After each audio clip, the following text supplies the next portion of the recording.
The gathering was a policy brief to highlight recommendations on how best to create an enabling environment for women and youths to engage in agri-food systems in PNG. Again, we're looking at a policy. I think already you're probably hearing from what I'm trying to probably portray to the room is about women and women's engagement in food systems. Women's, or I should say, the enabling environment that should be created so that it enforces or it creates possibility, opportunities for women to participate fully and actively in the food systems. She further highlights. We are fortunate to have support from the EU Straight program, which is currently supporting FAO and DAL in the formulation, or I should say, we're in the planning and design preparation phase of a potential women in agriculture policy.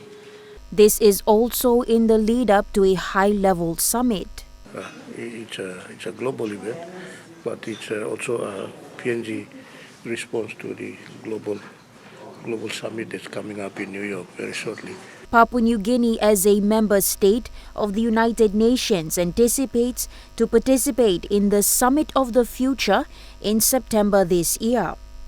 A note highlighted was that PNG has 6 more years to achieve the Sustainable Development Goals as members of the United Nations and is well behind.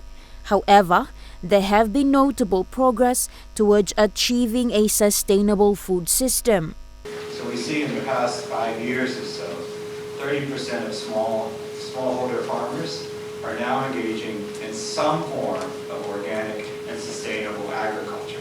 So that's very impressive. And we see that agricultural productivity, because of these interventions, have increased by 15% in the country.